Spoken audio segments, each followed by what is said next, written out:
श्री मनोज श्रीवास्तव जी, प्रमुख सचिव संस्कृति मध्य प्रदेश शासन। कार्यक्रम के अध्यक्ष प्रोफेसर श्री बृजकिशोर जी गुठियाला, हमारे माननीय कुलपति, मंच पर पधार चुके हैं।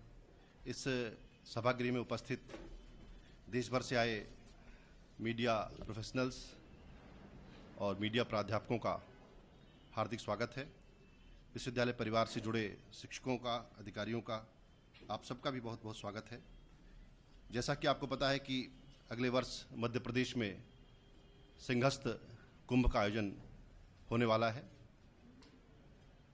कुंभ जो है सदियों से संवाद और संस्कृति का एक तरह से केंद्र रहा है और इस नाते मध्य प्रदेश शासन के संस्कृति विभाग ने तय किया कि हम कुंभ के बहाने अलग अलग विषयों पर विमर्श करेंगे और संवाद स्थापित करेंगे, और वह संवाद मूल्यों पर आधारित होगा।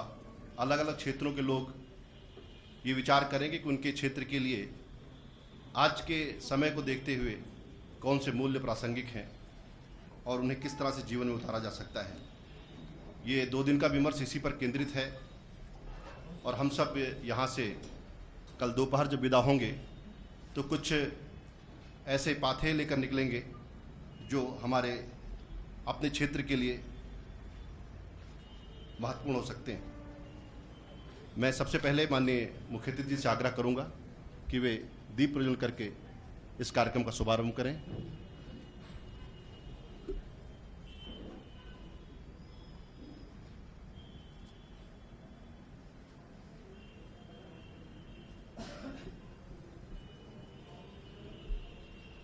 विद्यार्थियों से आग्रह कि वे सरस्वती वंदना में प्रस्तुत करें।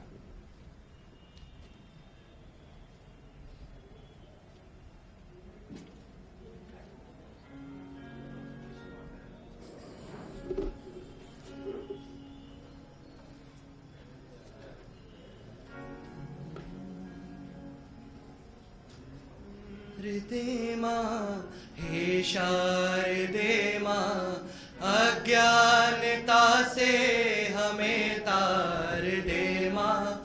हे शारदे माँ, हे शारदे माँ, अज्ञानता से हमें तार दे माँ।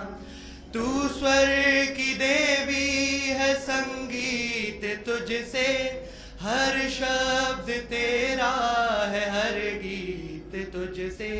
तू स्वर की देवी है, संगीत तुझसे, हर शब्द तेरा है, हर गीत तुझसे। हम भी तो सीखें, हम भी तो पाएं, विद्या पे हमको भी अधिकार दे माँ।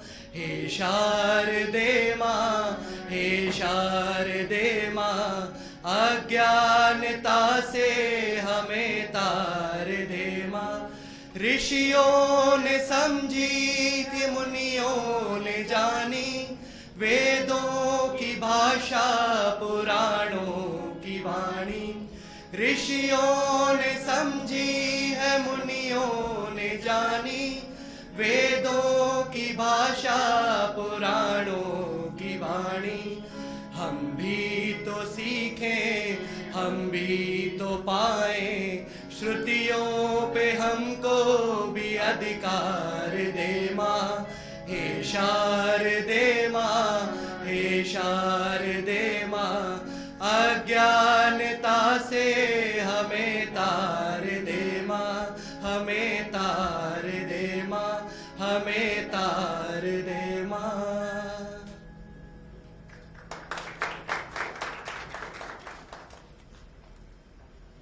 माँ सरस्वती की वंदना के पश्चात माननीय मुख्य अतिथि जी का पुस्तक देकर के हमारे कुलपति महोदय हमारे परिसर में उनका स्वागत करेंगे। मुझे बताते हुए हर्ष हो रहा है कि ये संस्कृति मध्य प्रदेश में मनोज जी ने ही प्रारंभ की कि बुके नहीं बुक दीजिए, और आज उन्हें ये पुस्तक सौंपते हुए उनके द्वारा स्थापित इस परंपरा को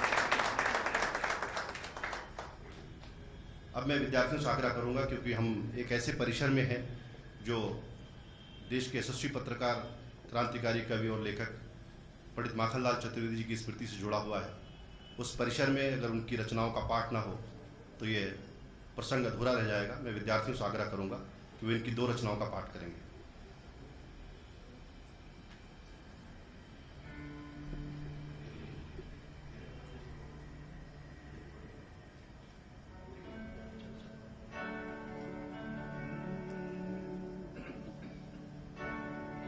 गगन गगन तेरा यश फहरा, पवन पवन तेरा बल गहरा, छिद जल नभ पर डाले डोले, चरण चरण संचरण सुनहरा। गगन गगन तेरा यश फहरा, पवन पवन तेरा बल गहरा, छिद जल नभ पर डाले डोले, चरण चरण संचरण सुनहरा।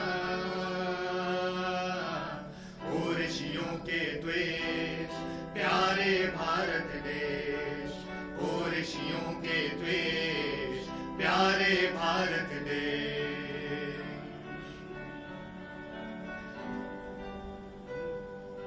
वेदों से संविधानों तक जो होड़ लगी, प्रथम प्रभात किरण से हिम्मे ज्योत जगी।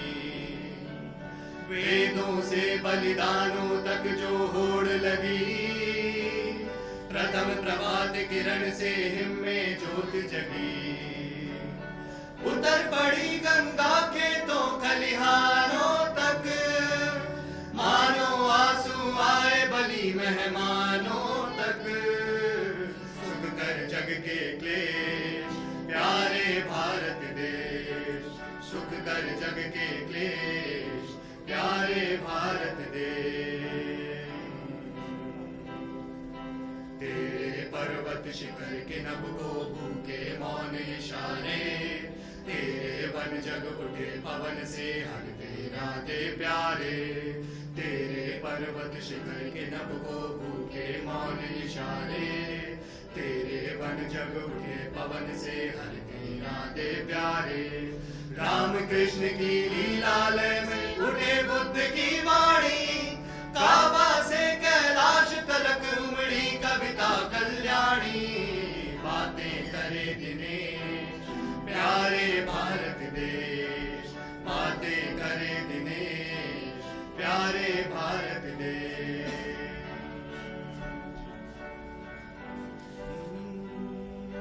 जबी तभी सन्यासी कर्षक कृष्ण रंग में डूबे, हम सब एक अनेक रूप में क्या उभरे क्या उबे।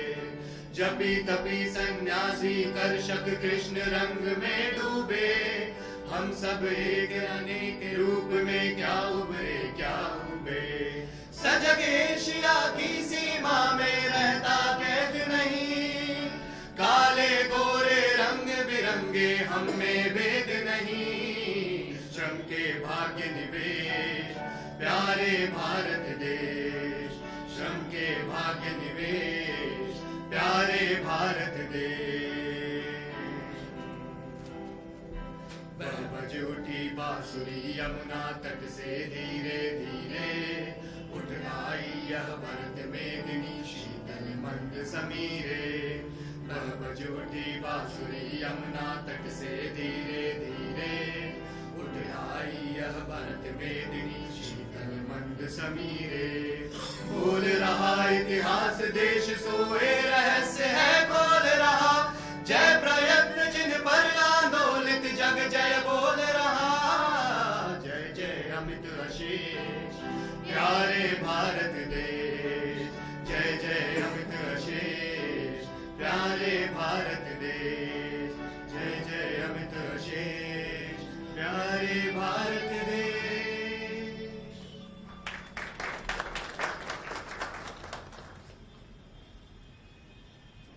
माखनलाल जी की स्मृति को इस गीत के माध्यम से नमन किया हमारे विद्यार्थियों ने, और आप सब ने उनका साथ दिया। आप सबके प्रति आभार।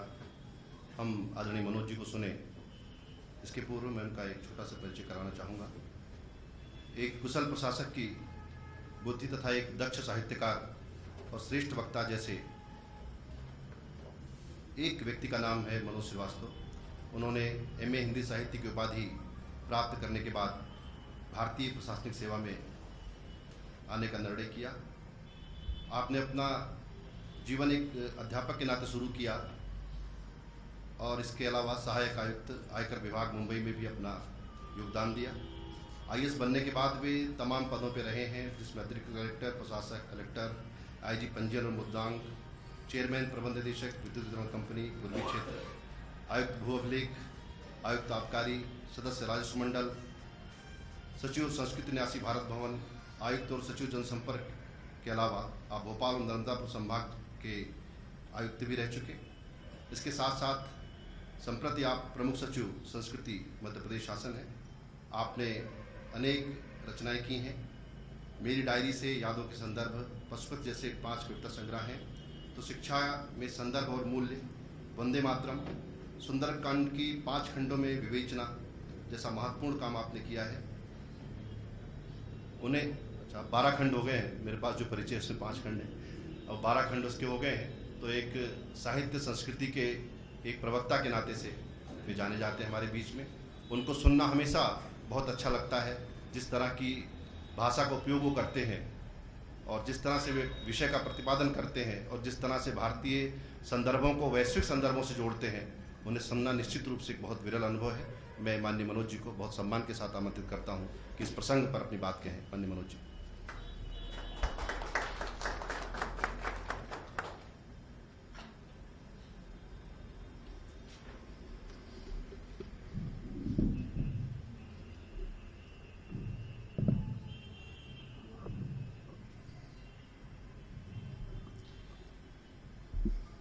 आदरणीय कोठियाला जी, सभी उपस्थित मित्रों, सबसे पहले तो मैं माखनलाल यूनिवर्सिटी का इस बात के लिए आभार प्रकट कर दूं कि उन्होंने इस विमर्श में मेरी उपस्थिति को जरूरी समझा।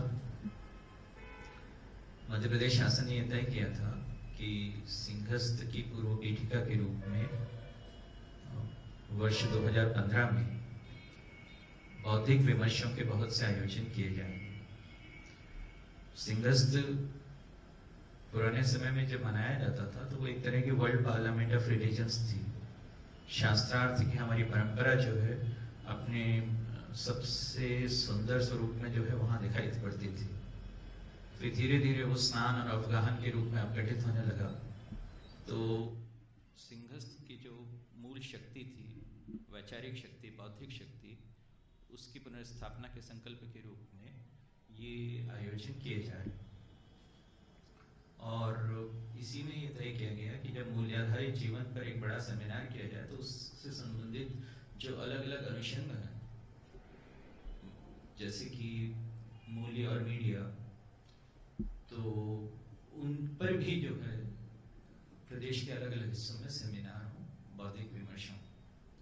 उसी अनुक्रम में ये माखनलाल चतुर्वेदी पत्रकारिता विश्वविद्यालय ने आयोजित किया है और मैं उसके लिए उनके प्रति आभार प्रकट करता हूँ। मीडिया और मूल्य के इस विमर्श में हम बहुत एब्सोल्यूट अपेक्षाएं नहीं रख सकते हैं। हमें एक मिनिमा मोरालिया की बात करनी पड़ेगी, एक न्यूनतम नैतिकता की। पत्रकारिता को चौथा स्तंभ कहा गया। जब ये कहा गया तब 3 स्तंभ कौन से थे? हम लोग समझते हैं कि वो शायद कार्यपालिका, न्यायपालिका और विधायिका के स्तंभ रहे होंगे, लेकिन ऐसा था नहीं। जब बर्ग ने इसे चौथा स्तंभ कहा था तो पहला स्तंभ था नोबिलिटी, आभिजात्य वर्ग, दूसरा स्तंभ था चर्च और तीसरा स्तंभ था हाउस ऑफ कॉमन्स। क्रॉस ने उस पर कमेंट करते हुए ये कहा था कि भाषा की दृष्टि से, वाणी की दृष्टि से, वाचा की दृष्टि से देखें तो पत्रकारिता अकेला स्तंभ है, क्योंकि नोबिलिटी कुछ कहती नहीं, बिशप्स के पास कुछ कहने को नहीं, और हाउस ऑफ कॉमन्स के पास कहने को कुछ नहीं है मगर कहता है। सिर्फ पत्रकारिता के पास भाषा है, इसलिए वह हम पर शासन करती है और बाकी सारे स्तंभों को निगल जाती है। यदि पत्रकारिता या मीडिया की दुनिया इतनी शक्तिशाली है तो इसकी मूल्यपरकता की असली परीक्षा भी तभी होगी कि जब उसमें उन लोगों के प्रति किस तरह का सलूक किया जाता है ये देखा जाए, जो कि उनकी दया पर निर्भर है। क्या आपको लगता है कि कोई न्यूज चैनल आपको बौद्धिक या आध्यात्मिक रूप से कुछ ऑफर नहीं करता सिवाय सरदर्द के? कि हमारी जिंदगी का जो मिशन है उसमें कोई मीनिंग नहीं जोड़ता? कि वह हमें बहुत ज्यादा राजनीति सिखाता है और बहुत कम एस्थेटिक्स? कि उससे दुनियादारी तो दिखती है, कॉस्मॉस नहीं दिखता, उसका संतुलन, उसकी लय, उसकी व्यवस्थितता, उसके तर्क, उसका अमूर्त सौंदर्य नहीं दिखता? क्या ये नहीं है कि कार्ल मार्क्स, जिसने तब टेलीविजन देखा ही नहीं था क्योंकि उस समय था नहीं, ने उसके अभाव में धर्म को ही अफीम कह दिया? अब होता तो शायद वो टेलीविजन को ही धर्म कहता, या टेलीविजन को, व्हाट्सएप को, सोशल मीडिया को अफीम कहता। धर्म क्योंकि यही एक वेदी है जिसके इर्द गिर्द सारा परिवार बैठता है, टेलीविजन की। अफीम क्योंकि इसकी भी एक लत है, जिसके चलते एक सर्वेक्षण के अनुसार यूरोपियन यूनियन के देशों में लोग जितना समय अपने काम पर खर्च करते हैं लगभग उतना ही टीवी के सामने। यदि ऐसा है तो कहीं ना कहीं मीडिया और मूल्य के अंतर संबंधों पर चर्चा करना बहुत जरूरी है। और मीडिया में सब कुछ मूल्यहीन ही हो ऐसा भी नहीं है, सब कुछ बुरा भी हो ऐसा भी नहीं है। सोशल मीडिया ने यह सिद्ध किया है कि वी द पीपुल, हम भारत के लोग, उनकी भी एक आवाज है। इसने अभिव्यक्ति और विचारों का ही जनतंत्रीकरण नहीं किया है, बल्कि आधुनिक समय में जनतंत्र के बड़े से बड़े आंदोलन इसके जरिए लड़े गए। रचनात्मकता की तो जैसे एक हिम नदी से बह निकली है, जिसमें पैशन तो है, गुदगुदी भी है। अब हमें संगठित करने के लिए संगठनों या कंपनियों की जरूरत नहीं है। अब हमारी आत्माभिव्यक्ति के अनेक पृष्ठ हैं और हमारी सामाजिक दृश्यता बढ़ गई है।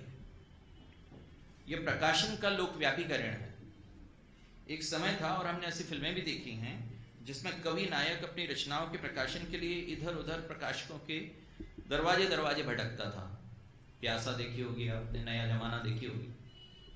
अब तो लोग अपनी गालियां तक पब्लिश कर रहे हैं, जो एक दूसरी त्रासदी है। अब हमारे संगठित होने की लागतें न केवल पैसे के मान से बल्कि समय और ऊर्जा के मान से भी कम हो गई। अब फर्स्ट एड से पहले व्हाट्सएप या फेसबुक याद आता है। अब सार्वजनिक जीवन पर हमारी टीका टिप्पणियां घर की चहारदीवारी में दम नहीं तोड़ती। हालांकि यह भी विडंबना ही है कि बाहर मेरे ऑफलाइन दोस्त फुटबॉल खेलने के लिए खड़े हुए हैं और मैं ऑनलाइन दोस्तों से कनेक्ट में व्यस्त हूं। कि यह चीज भ्रम पैदा करती है कि हर अजनबी एक फेसबुक फ्रेंड है, और इस भ्रम के अनेक हादसे भी हुए। लेकिन क्या ऑफलाइन रिश्तेदारी में भी नहीं होते थे? कितने बलात्कार रिश्तेदारी करते थे। फिर भी घनिष्ठता और अंतरंगता की एक माया सोशल मीडिया रचता है, जो है अंततः माया ही। एक माया जो सेल्फी के सेल्फ एब्जॉर्प्शन को नहीं देखती। एक माया जो सामाजिकता का निरंतर ह्रास करने वालों को भी सोशल कहती है। एक माया जिसे अजनबियों द्वारा लाइक किए जाने पर किक मिलती है, लेकिन जो अपने बिस्तर पर बैठी हुई पत्नी के चेहरे की सलवटों से बेखबर है। चलो यह बेहतर है कि युवा पीढ़ी को सिगरेट, शराब या ड्रग्स की लत लगने की जगह फेसबुक, व्हाट्सएप की लत लगे। लेकिन यह लत व्यसनहीनता से बेहतर नहीं है। और तब तो बदतर ही है जब सिगरेट, शराब और ड्रग्स के साथ साथ सोशल मीडिया की भी तलब और लत में हम गिरफ्तार हो गए। लड़कियां सोचती हैं कि फेसबुक पर अपना सब कुछ ओपन कर देना आकर्षण है। वे नहीं जानती कि आज भी गोपन रहना, आज भी रहस्य की एक अनुभूति देना, एक मिस्ट्री न केवल रचना बल्कि रहना एक दीर्घस्थायी आकर्षण पैदा करता है।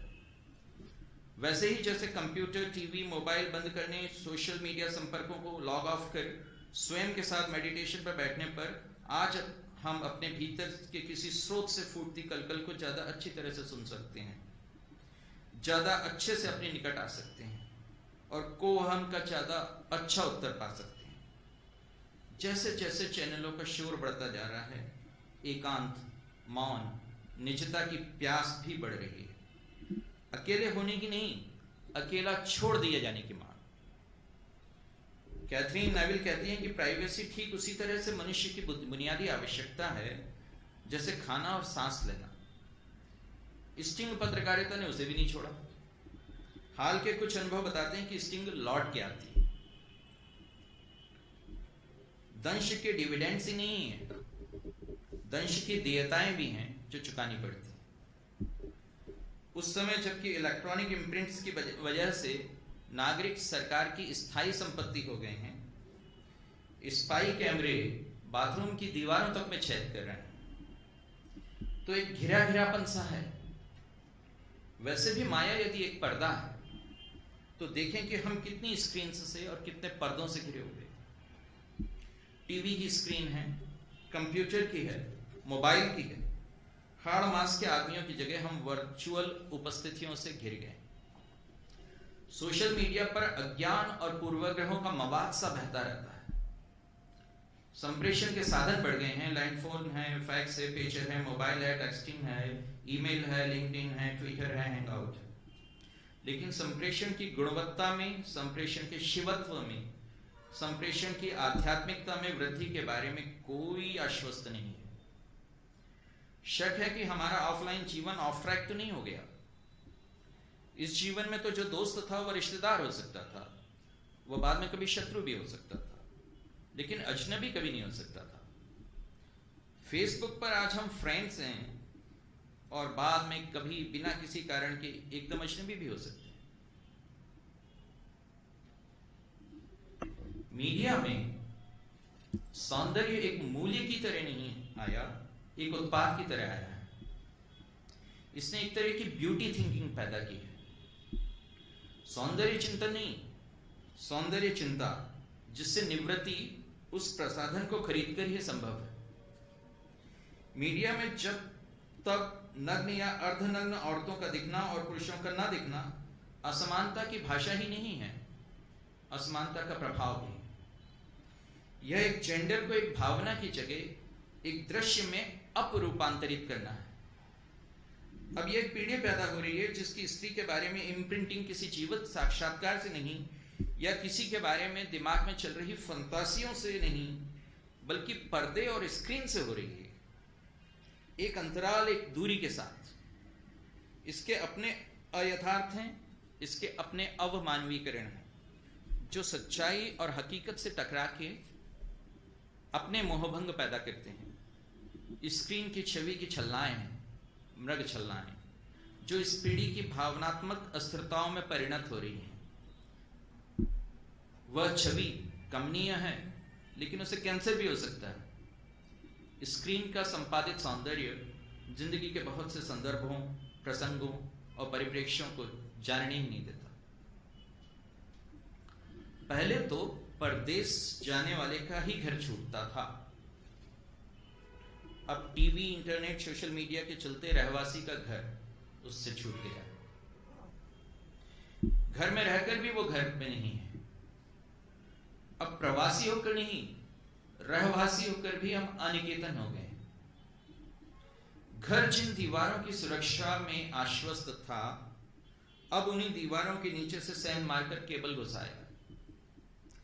देखिए कि परिवार के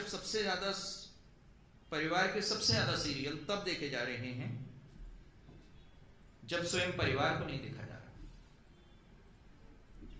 जो चीज हमारी बीमारी का लक्षण है, वह चीज मीडिया द्वारा उपचार और औषधि की तरह प्रस्तुत की जा रही है। घर पहले स्थैर्य का आश्रय स्थान था। दुनिया की सारी चंचलताओं और अनिश्चितता के बीच एक आश्वासन। लेकिन मीडिया की भाषा और आवश्यकता ही है कि परिवार में भी अप्रत्याशितता और अस्थिरता रहे, ताकि दर्शकों की रुचि बनाई रखी जा सके। इसलिए परिवारों में अंतर्विरोध ही नहीं, एक दूसरे के विरुद्ध षड्यंत्र तक दिखाई जा रहे हैं। पत्नी एक पति के विरुद्ध या पति एक पत्नी के विरुद्ध साजिश रचता है। यहां परिवार विरुद्ध दुनिया का मैट्रिक्स नहीं है, कि जिसमें परिवार एक इकाई की तरह जालिम समाज या जालिम राजनीति या जालिम सत्ता से लड़ता हुआ नजर आए। यहां तो महाराणा प्रताप तक को राष्ट्रीय चुनौतियों की जगह अंतःपुर की सियासत में उलझा बताया जाता। यानी वैश्विक विषमताओं के विरुद्ध परिवार का जो कवच उपलब्ध था, उसकी जो प्रतिरोध अस्त्र के रूप में भूमिका, मूल्य और महत्व था, उसे क्रमशः गिराया जा रहा है। रील फैमिली का उच्चारण है, आवाज, साउंड रील फैमिली का, रियल फैमिली की स्वर मंदता है। अपने परिवार की जगह अब हमें कुछ लोक परिवार उपलब्ध है, पब्लिक फैमिलीज, कुछ सार्वजनिक परिवार उपलब्ध है। यह सुविधापूर्ण भी है। अपने परिवार की चिंताओं के लिए तो उठ खड़े होना पड़ता है, जूझना पड़ता है, जद्दोजहद करनी पड़ती है, लेकिन इन लोक परिवार की चिंताओं के लिए बैठना पड़ता है। ये सिटकॉम, बैठे ठाले की चर्या। बल्कि अब तो मीडिया घर का भी एक कृत्रिम निर्माण कर रहा है। बिग बॉस का घर देखें, क्या वह घर है या आदमी को भी चिड़ियाघर में रखे जाने का एक दुस्वप्न? घर को एक नाट्य बनाने की ये उत्सुकताएं घर का विद्रूप बनाने में अब घटित हो जाती। अब सदैव के परिवार टेकन फॉर ग्रांटेड और प्राइम टाइम परिवारों की बनाई है।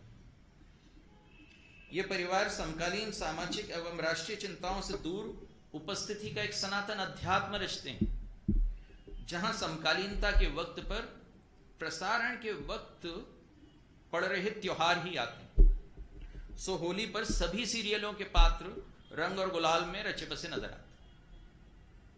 इन परिवारों में घर घर नहीं है, क्योंकि कोई भी इनफॉर्मल्स में नजर नहीं आता।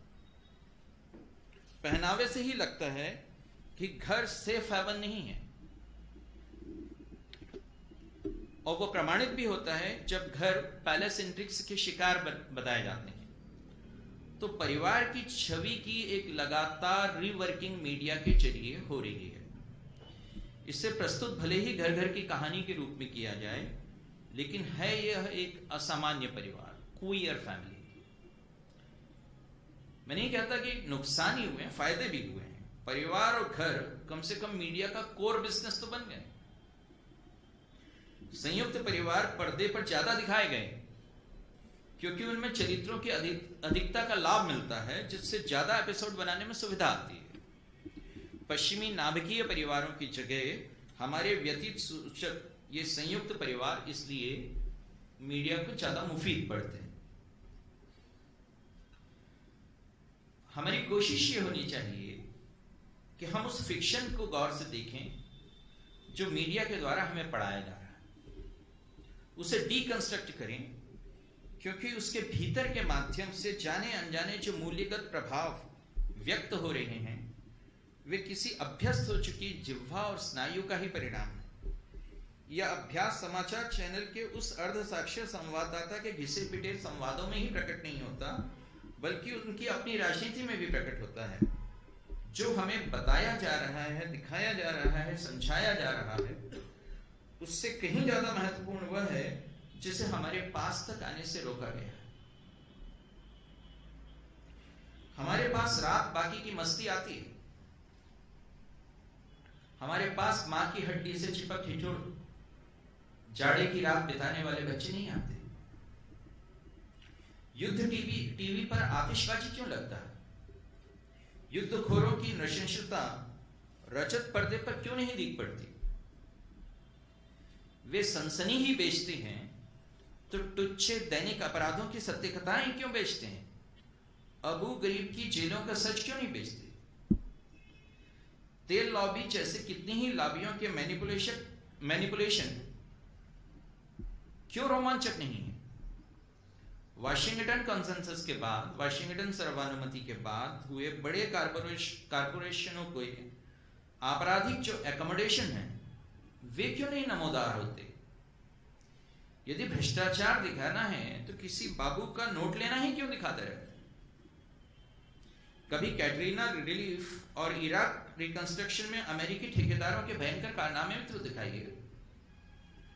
आखिरकार हम भी तो उस संस्कृति को देख सकें जहां भ्रष्टाचार एजुकेशन मनी के रूप में वर्णित होता है। सास बहू के झगड़ों में चाणक्य गायब हुआ तो हुआ, कुल्ली भाट, होरी, धनिया, बिल्ले सिर बकरेहा तक गायब हो गए।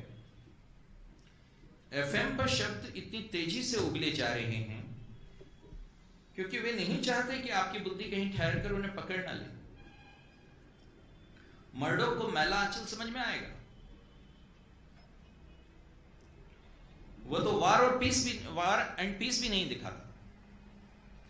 सवाल यही है कि जिंदगी की असल कसौटियां कहां हैं, जिंदगी के असल निकष, असल मूल्य कहां हैं। हमारी प्रतीक्षा करता हुआ एक देश छूटा हुआ है और एक विदेश भी। विदेश के नाम पर अमेरिका और ब्रिटेन रह गए हैं, कोई सोमालिया या कोई माली नहीं दिखता। धनाढ्यों की रंगीनियों के बीच यह तथ्य क्या मायने रखता है कि 1970 से 1998 के बीच में विश्व के गरीब 17% बढ़ गए। उन्हें फिर कभी देख दिखा लेंगे, अभी तो रात बाकी है।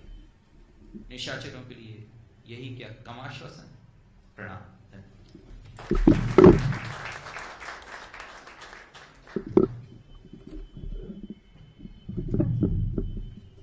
आदरणीय मनोज जी ने बहुत से प्रश्न उठाए हैं और 2 दिनों तक होने वाली इस चर्चा में इन प्रश्नों के समाधान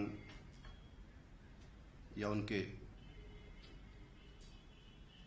संदर्भों तक पहुंचने की कोशिश हम सब करेंगे। पूरे 1.5 दिन चलने वाली संगोष्ठी में अनेक महत्वपूर्ण लोग आए हैं, क्योंकि मनोज जी जाएंगे तो उनकी जानकारी के लिए मैं थोड़ा सा इस गोष्ठी के बारे में बताना चाहूँगा कि अभी पहला सत्र जो प्रारंभ होगा वह मानव जीवन के मूल्य और उनकी मीडिया में प्रासंगिकता विषय पर केंद्रित है, जिसके मुख्य वक्ता डॉक्टर सच्चिदानंद जी जोशी, माननीय कुलपति कुशाभाऊ ठाकरे पत्रकारिता और संचार विश्वविद्यालय रायपुर होंगे। इस कार्यक्रम की अध्यक्षता देश के जाने माने जनसंपर्क विशेषज्ञ श्री सुभाष सूद दिल्ली करेंगे। इस सत्र में श्री राकेश शर्मा चंडीगढ़ से पधारे हैं, श्री लोकेंद्र पाराशर संपादक हैं स्वदेश ग्वालियर के, ट्रिब्यून के जाने माने पत्रकार श्री अशोक मलिक जी भी हमारे बीच में चंडीगढ़ से, वो इस सत्र में बोलेंगे। श्री के जी सुरेश, जिनका अंग्रेजी मीडिया में काफ़ी बड़ा नाम है और मीडिया की चर्चाओं में शाम को टेलीविज़न पर वो अक्सर देखे जाते हैं, वो भी इसमें सहभागी होंगे। उनके साथ श्री कुशल सिंह चंडीगढ़ इस सत्र में बोलेंगे।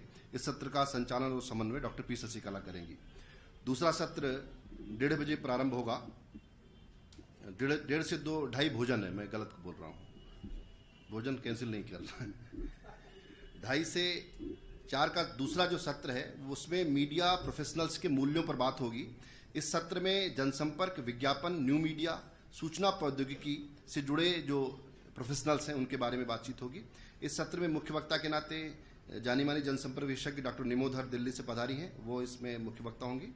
और इस सत्र की अध्यक्षता श्री विनोद सिंह अग्रवाल, जो रिसर्च के बहुत बड़ा उनका नाम है, रिसर्च के क्षेत्र में प्राध्यापक हैं, अहमदाबाद से पधारे हैं और वो इस सत्र की अध्यक्षता करेंगे। इस सत्र में वक्ता के नाते doctor M R Patra Hisar, professor CP Agarwal, doctor Anurag Seetha, doctor P Shashikala, Raipur के बिलासपुर से पधारे पत्रकार श्री विश्वेश ठाकरे, जो IBC 24 के बिलासपुर के ब्यूरो प्रमुख हैं, और श्रीमती ममता ओझा इंदौर, ये इस सत्र में रहेंगे। सत्र का संचालन डॉक्टर पवित्र श्रीवास्तव जी करेंगे। आखिरी और तीसरा सत्र जो आज होना है उसमें मीडिया प्रोफेशनल्स के मूल्यों में चर्चा होगी, जिसमें मीडिया शिक्षक, मीडिया शोधार्थी, सूचना अधिकार के कार्यकर्ता, NGO कार्यकर्ता और मीडिया विद्यार्थियों के क्या मूल्य हैं, इस पे चर्चा होगी। इसके कार्यक्रम के मुख्य वक्ता भी डॉक्टर सच्चिदानंद जोशी जी हैं, अध्यक्षता श्री विनोद सिंह अग्रवाल ही करेंगे। और वक्ता इस सत्र में डॉक्टर शाहिद अली रायपुर से पधारे हैं, डॉक्टर श्रीकांत सिंह, डॉक्टर पवित्र श्रीवास्तव, डॉक्टर मोनिका वर्मा होंगी और संचालन सत्र का श्री सुरेंद्र पाल करेंगे। कल 15 मार्च को रविवार का दिन है, इसमें पहला जो सत्र होगा कल का, मीडिया प्रोफेशनल्स के मूल्यों पर इसमें चर्चा होगी। इसमें संपादक, उप संपादक, रिपोर्टर, लेखक, मीडिया प्रबंधक और फिल्म निर्माता के जीवन मूल्य पर बातचीत होगी। इस सत्र के मुख्य वक्ता डॉक्टर रामजी त्रिपाठी, जो काफ़ी बड़े अधिकारी रहे दूरदर्शन और आकाशवाणी के, वे दिल्ली से पधारे हैं, वे इसमें मुख्य वक्ता होंगे। और इसमें अध्यक्षता डॉक्टर रमेश चंद्र त्रिपाठी, जो लखनऊ विश्वविद्यालय के पत्रकारिता विभाग के संस्थापक अध्यक्ष हैं, वे इस सत्र की अध्यक्षता करेंगे। इसमें वक्ता के नाते श्री विजय मनोहर तिवारी, श्री आशीष जोशी, डॉक्टर अविनाश वाजपेयी, डॉक्टर सौरभ मालवीय, श्री सुरेंद्र पाल और सन स्टार रायपुर के संपादक श्री अनिल द्विवेदी इस सत्र में होंगे। और इस सत्र का संचालन श्रीमती रजनी नागपाल, जो नोएडा परिसर से यहाँ पधारी हैं, वो करेंगी। और समापन सत्र कल 12 बजे होगा। जिसमें मुख्य अतिथि के नाते श्री SK मिश्र जी, प्रमुख सचिव और आयुक्त जनसंपर्क होंगे। मुख्य वक्ता के नाते श्री अनूप स्वरूप जी, कुलपति Jawahar lake city university Bhopal मौजूद होंगे और अध्यक्षता प्रोफेसर विश्वेश्वर कुठियाला जी करेंगे। और इस सत्र का संचालन श्री अनुराग सीठा जी करेंगे। और इस सत्र में श्री अनुराग सीठा के साथ आभार प्रदर्शन के लिए श्री लाजपत आहूजा जी भी उपस्थित रहेंगे। तो आप सभी सत्रों में हिस्सा लें। और एक दो सूचनाएं मुझे आपको देनी है कि आप सभी अपना पंजीयन अवश्य करा लें। और इसके साथ साथ सभी के लोगों के लिए बैठने के लिए जगह निर्धारित की गई हैं, तो उन जगहों पर जहां पे आपके नेम प्लेट वहाँ पे आप स्थान ग्रहण करें। और मैं माननीय कुलपति जी को बहुत सम्मान के साथ आमंत्रित करता हूं कि जिन्होंने मीडिया शिक्षा में अनेक नवाचार करते हुए मीडिया शोधार्थियों, मीडिया विद्यार्थियों को हमेशा नई दिशा देने का काम किया है, ऐसे हमारे कुलपति हमारे बीच में हैं। वे इस कार्यक्रम में अध्यक्षता कर रहे हैं। मैं उन्हें बहुत सम्मान के साथ आमंत्रित करता हूं कि वे इस आयोजन की विषय वस्तु और हम क्या पाना चाहते हैं इस आयोजन से, इस विषय को आपके सामने रखेंगे।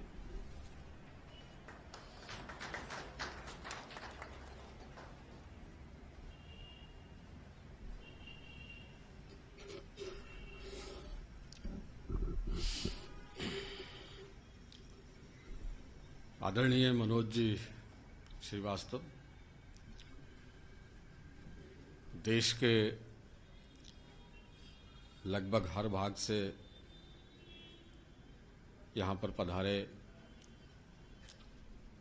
मीडिया प्रोफेशनल्स, मीडिया अध्यापक, शोधार्थीगण, मेरे अपने विश्वविद्यालय के अध्यापकगण, अधिकारीगण एवं विद्यार्थियों,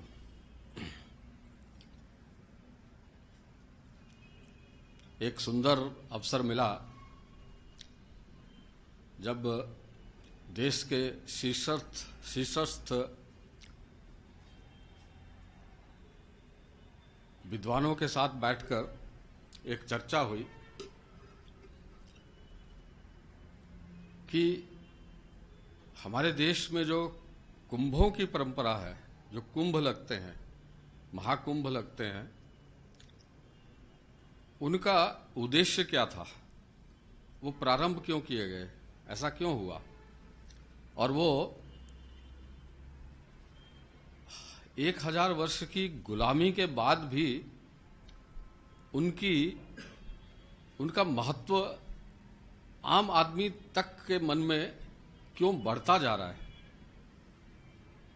जबकि बहुत कुछ छूटता जा रहा है। कुंभ के प्रति अनुराग क्यों बढ़ता जा रहा है, और क्या जिस मूल उद्देश्य के साथ कुंभों की कल्पना शायद हजारों वर्ष पूर्व की गई थी, क्या उस कल्पना को आज साकार करने में भारतीय समाज संवेदनशील है या नहीं। उसी में विषय उभर कर आया कि कुंभ केवल मात्र एक धार्मिक रिचुअल नहीं था, कुंभ केवल मात्र मां गंगा में स्नान करके और अपने पापों का प्रायश्चित करके और वापिस अपने जीवन में लग जाने की एक केवल मात्र रचना नहीं थी, परंतु कुंभ का प्रारंभ समाज के बौद्धिक विकास का एक बहुत सुंदर और प्रभावी विचार था। क्योंकि बौद्धिक विकास एक पीढ़ी या एक वर्ग तक सीमित नहीं रहना चाहिए।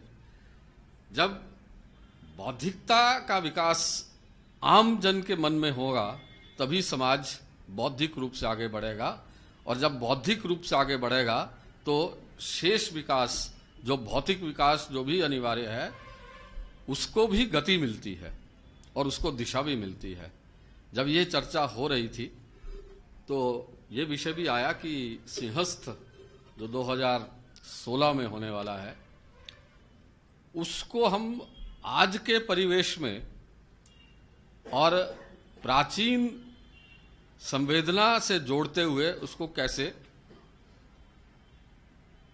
आम जन के बौद्धिक विकास के लिए उसका प्रयोग कर सकते हैं। और तभी एक सामूहिक सहमति बनी कि कुंभ के लिए 1 वर्ष पूर्व से ही प्रयास किए जाएं और पूरे देश में एक बौद्धिकता का वातावरण बनाया जाए और उसका चर्म जो है वो 2016 अप्रैल में जब सिंहस्थ होगा तो उसमें उसको स्थापित करते हुए और फिर विषय उठा कि करना क्या कुंभ का ही प्रचार करना या स्नान का ही महत्व को प्रचार करना या कुछ और करना। तो विषय उठा और कई प्राचीन ग्रंथों का उदाहरण देते हुए ये सिद्ध हुआ कि कुंभ में आकर व्यक्ति केवल मात्र स्नान करना और पूजा करना, अर्पण करना वो नहीं है। कुंभ में आकर व्यक्ति अपने ज्ञान की जिज्ञासा का भी समाधान मांगता है। यही परंपरा है और इस परंपरा को रखते हुए विषय तय हुआ कि जीवन के मूल्य क्या हों। भारतीय जीवन में, भारतीय जनमानस के जीवन में मूल्य क्या होने चाहिए, एक बार इसके लिए एक विशाल चर्चा का वातावरण बनाया जाए और अगर संभव होगा तो सिंहस्थ के समय इसकी एक घोषणा की जाएगी कि हमारी प्रायोरिटीज क्या हैं, जीवन के मूल्यों की प्रायोरिटीज क्या हैं। और फिर ये तय हुआ कि कुछ विषय और विभाजित किए गए और उसमें प्रोफेशनल्स के मूल्य क्या होने चाहिए, राजनीतिक जीवन में मूल्य क्या होने चाहिए, ये भी विषय था। मगर बाद में कहा कि थोड़ा कठिन विषय है, हम इसको फिलहाल छोड़ें, क्योंकि शेष जीवन में अगर जीवन मूल्य स्थापित होते हैं तो राजनीति में भी स्थापित होंगे और व्यवसायों में क्या होने चाहिए, आम जीवन में क्या होने चाहिए, छोटे धर्म संप्रदायों में क्या मूल्य जीवन मूल्य होने चाहिए। और जो हमारे हिस्से जो काम आया, माखनलाल चतुर्वेदी विश्वविद्यालय के हिस्से में जो काम आया वो आया मीडिया और इंफॉर्मेशन टेक्नोलॉजी में मूल्य क्या होने चाहिए। थोड़ा सा भेद करना आवश्यक है कि जब हम मूल्यों की बात करते हैं तो हम आचार संहिता की बात नहीं करते, हम डूज एंड डोंट्स की बात नहीं करते, हम तो उन आस्थाओं की बात करते हैं जिनके आधार पर डूज एंड डोंट्स या आचार संहिता बनती है। क्या करना या क्या नहीं करना के बजाय क्या करने और क्या ना करने के कारण क्या हों, उनके बौद्धिक आधार क्या हों, इसलिए जीवन मूल्य और मूल्यों की बात हुई।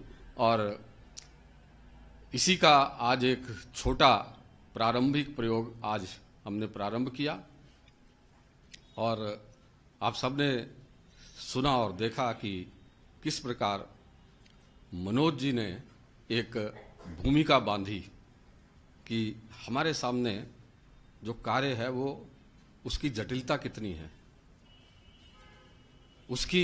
उसका विस्तार कितना है और उन्हीं के समाधानों को खोजने की आवश्यकता है। अगर संवेदनशीलता कम हुई है, यदि व्यापारीकरण अधिक हुआ है, यदि लाभ से लोभ की ओर हमारा मीडिया जो है वो अधिक गति से चलना प्रारंभ कर दिया है, तो उसके वास्तविक कारण क्या है? कहीं ना कहीं तो इसका कारण हमारी सोच में, हमारे विचार में, हमारे दर्शन में, हमारी फिलॉसफी में, जो आज जिसके आधार पर हम जीवन जी रहे हैं वो होना ही चाहिए।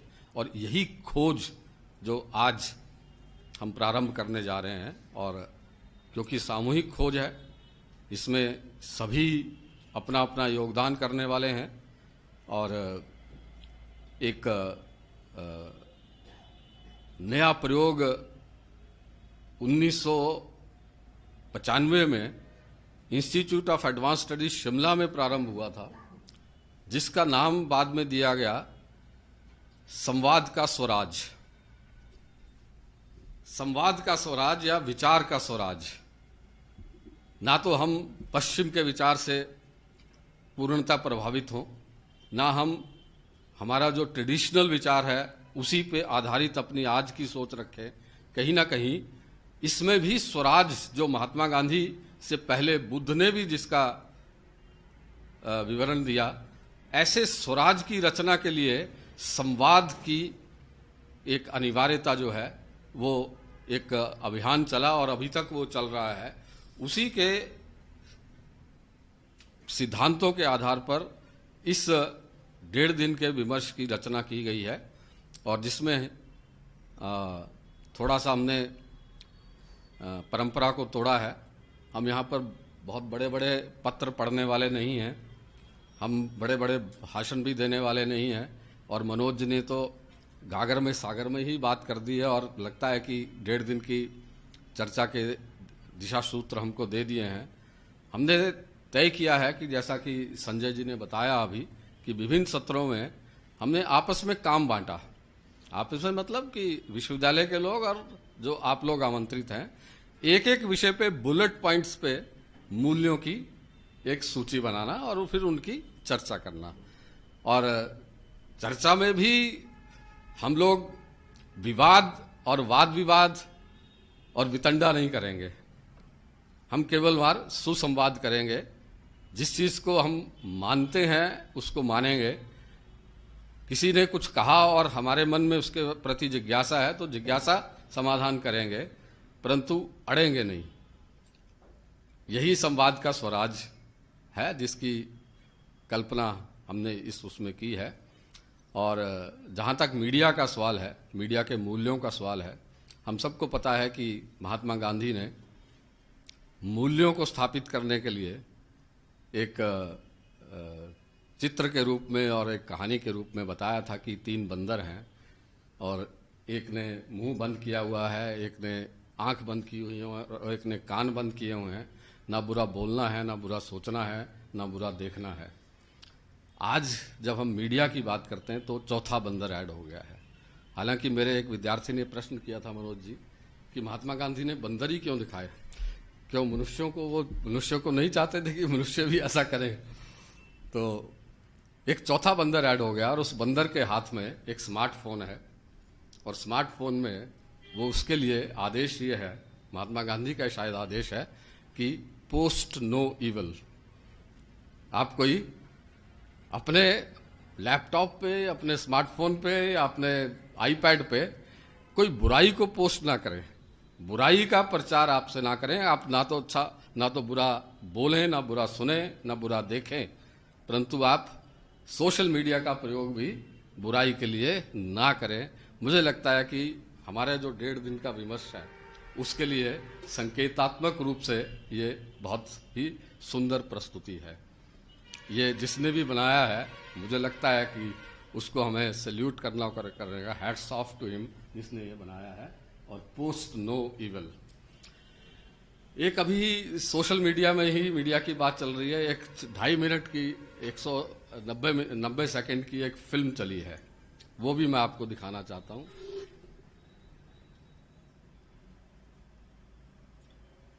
जो आपने मनोज जी बात की, इस मुकाम पर आ गया है जहां वो सबकी रहनुमाई कर सकता है। कर सकता क्या, कर रहा है, खुद देख लें।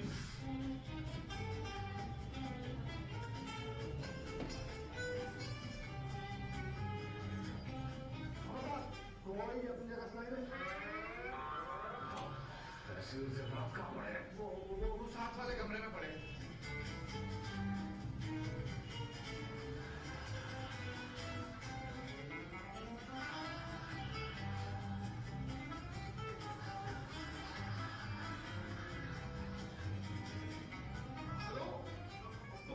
पुलिस स्टेशन, जल्दी पहुंचे, मेरे घर डाकू घुस आए हैं। यहाँ तो कुछ भी नहीं है, इसका मतलब है घर के मालिक ने हमसे झूठ बोला है।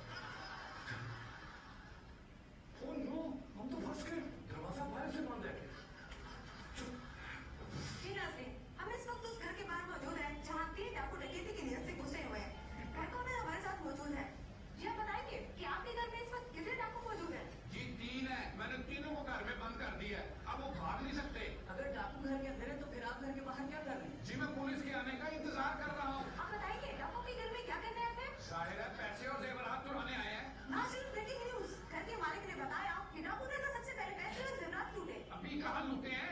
पैसे और जेवरात मैंने किचन में दालों वाले डब्बों के दरमियान डब्बे में रखे हैं।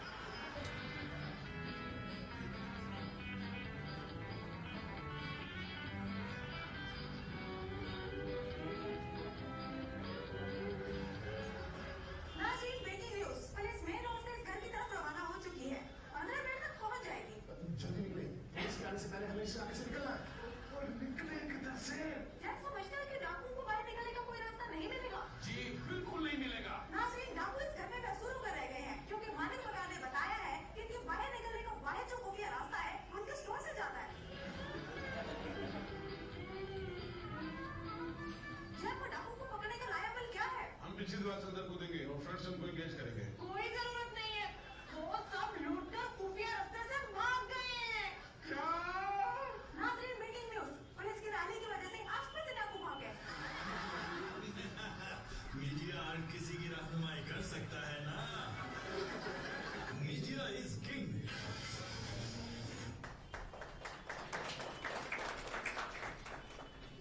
जब हम मीडिया के मूल्यों की बात करते हैं तो मेरे मन में बड़े दिनों से एक प्रश्न उठता आ रहा है, क्योंकि जब हम मीडिया के बारे में पढ़ते थे, पढ़ाना शुरू किया, रिसर्च करना शुरू किया, तो हमें बताया जाता है कि मीडिया लीडरशिप रोल प्ले करता है, एक नेतृत्व प्रदान करता है, समाज को एक दिशा देता हुआ दिखता है, सोचने की दिशा, कार्य करने की दिशा और सुधार करने की दिशा, विकास की दिशा वो देता है,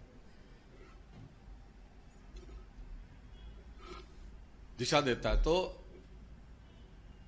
आज एक विशेष विषय पर लेकर के मीडिया ने वो घोषित किया है कि उसका काम वो नहीं है।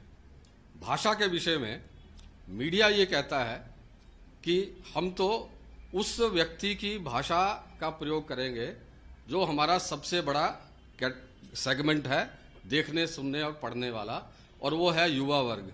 जो युवा वर्ग भाषा बोलता है उसी को हमने अपनी भाषा बनाना है। ये घोषित है मीडिया का, चैनल्स का भी और न्यूज़पेपर्स का भी। प्रश्न ये उठता है, जो मूल्यों का प्रश्न है, कि क्या मीडिया ने भाषा बनाने का काम करना है या समाज की भाषा का अनुसरण करना है? अगर अनुसरण करना है तो विद्वान वर्ग का करना है या उस वर्ग का करना है जो कि भाषा जिसकी अभी बन रही है, जिसकी बन रही है और बनते बनते बिगड़ रही है? ये प्रश्न जब हम उठते हैं तो एक बेसिक प्रश्न आता है कि सत्य का। हमको कहा जाता है, बचपन से सीखते आ रहे हैं कि मीडिया का कार्य क्या है? सत्य बोलना, सत्य की खोज करना और सत्य की प्रस्तुति करना। ये शाश्वत मूल्य हर व्यक्ति का भी है और मीडिया का भी है, और मीडिया सत्य को खोज कर प्रस्तुत करने का ही एक साधन माना गया। और बड़े बड़े जो पत्रकार और पत्रकारिता के जो दर्शनकार हैं उन्होंने इसी बात को कहा। इसी बात को महात्मा बुद्ध ने हजारों वर्ष पूर्व इसको प्रस्तुत किया था, और उन्होंने कहा, उनसे एक अभय ने, एक राजा थे, उन्होंने पूछा कि आप क्या बोलते हैं, मतलब आपको क्या बोलना चाहिए, मुझे क्या बोलना चाहिए? तो एक बड़ी लंबी कहानी है, मगर उसके बाद अभय उनके अनुयायी हो गए थे, अदरवाइज वो उनके विरोधी थे और उनको हराने के लिए, वो विवाद में हराने के लिए वो आए थे। तो महात्मा बुद्ध ने जो कहा, उसका जो इंग्लिश ट्रांसलेशन है वो इस प्रकार है, आई नेवर अटर फॉल्सहुड। एक मीडिया का मूल्य, I never utter falsehood. If I know something to be true but nobody would benefit from it, from hearing it, and some would be hurt, I do not utter it. देखिए दूसरा मूल्य, आगे, if I know something to be true and some would benefit from hearing it and others would be hurt, I wait for the right time to utter it. And lastly,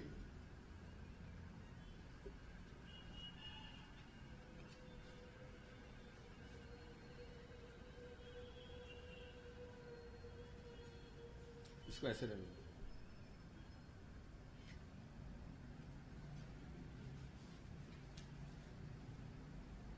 I know something to be true, but nobody would benefit from hearing it. Though some would find it pleasant, I do not utter it. If I know something to be true and some would benefit from it, hearing it, and some would find it useful, then I would utter it. ये 4 स्थितियां में, और एक ही स्थिति में उन्होंने सत्य को बोलना है, सत्य है। और इसी से पैरेलल एक वेदों का मंत्र भी है ब्रूयात वाला, सत्यम ब्रूयात, और वो सारा मंत्र आपको मालूम है। तो जब हम आज और कल सब हम लोग इकट्ठे बैठ करके इस मीडिया और सूचना प्रौद्योगिकी में मीडिया और मूल्यों की बात करने जा रहे हैं, तो हम लोग ये ध्यान रखें कि कल अगर हो सके तो, कोई पक्का नहीं है, कोई ऐसी अनिवार्यता नहीं है, हम सब लोग सामूहिक रूप से कुछ एक सहमति बना के उठें, क्योंकि विमर्श का लाभ तभी है जब कुछ कुछ सहमतियां धीरे धीरे बनती जाएं। प्रयास करें कि कुछ सहमति बनाएं कि मीडिया के आधारित मूल्य क्या होने चाहिए। इसमें हमारे विश्वविद्यालय का एक स्वार्थ है। हम ये चाहते हैं कि हमें स्पष्ट रूप से ये जो सारे मीडिया के विशेषज्ञ आज यहाँ पर एकत्रित हुए हैं, वो दिशा निर्देश दें, एक गाइडेंस दें कि हम अपने विद्यार्थियों में किन मूल्यों का प्रतिपादित करने का प्रयास करें। हम क्या कोशिश करें कि हमारे सिलेबस में, हमारे व्यवहार में, हमारे प्रयोगों में, हमारे भाषणों में, हमारे दिनचर्या में किस प्रकार से क्या करें कि हमारा जो विद्यार्थी जो कल को विभिन्न मीडिया में काम करने वाला है, उसके जीवन के मूल्य क्या हों, और जब वो मीडिया में काम करे तो उसके मूल्य क्या हों। अगर इस विषय में हमें कुछ निकलेगा, कुछ थोड़ा सा 8-10 कुछ दिशा निर्देश भी निकलने वाले हैं, तो हम मानेंगे कि ये हमारा जो 1.5 दिन का विमर्श है वो कुछ सफलता को प्राप्त हुआ। परंतु कोई अनिवार्यता नहीं है, अगर आवश्यकता पड़ी तो विमर्श को जारी रखेंगे, क्योंकि विमर्श तो एक निरंतर चलने वाली प्रक्रिया है और इसको आगे और चलाएंगे।